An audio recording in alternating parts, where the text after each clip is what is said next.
Bonjour à tous, on se retrouve aujourd'hui pour notre nouvelle vidéo et plus exactement le deuxième épisode de notre série spéciale consacrée cette semaine à l'application du pass sanitaire en entreprise.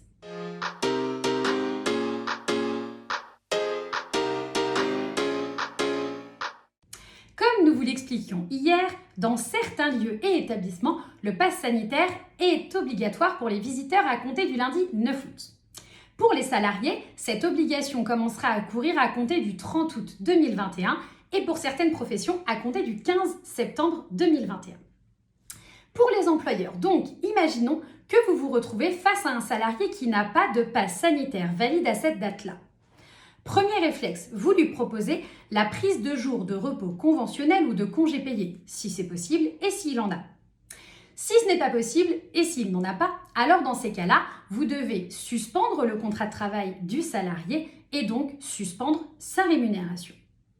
Au bout de 3 jours de suspension, l'employeur doit convoquer son salarié afin d'étudier avec lui les possibilités de régularisation de sa situation et, si c'est possible, de le transférer à un autre poste de l'entreprise qui ne serait pas soumis à l'obligation du pass sanitaire. On pense ici au poste où le salarié ne serait pas en contact du public. Si l'absence du salarié vient à durer trop longtemps, ou si votre salarié vous indique qu'il ne compte pas se mettre en règle avec le pass sanitaire, passé un certain délai qui doit être raisonnable, vous pouvez envisager effectivement la rupture du contrat de travail. Deux possibilités. La première, envoyez votre salarié vers la médecine du travail qui pourra alors constater l'inaptitude du salarié à son poste.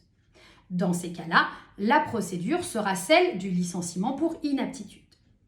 Deuxième possibilité, si l'absence du salarié dure trop longtemps et qu'elle vient désorganiser l'entreprise, alors vous pouvez aussi envisager le licenciement pour motif personnel, au motif donc que l'absence du salarié désorganise l'entreprise.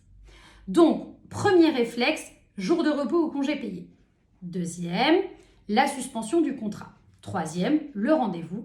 Quatrième, soit le salarié régularise sa situation et il revient à son poste, soit il ne régularise pas et dans ces cas-là, vous pouvez envisager la rupture du contrat de travail.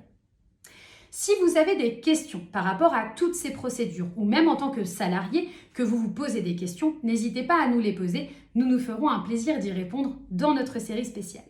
J'espère que c'est plus clair et je vous souhaite une excellente journée.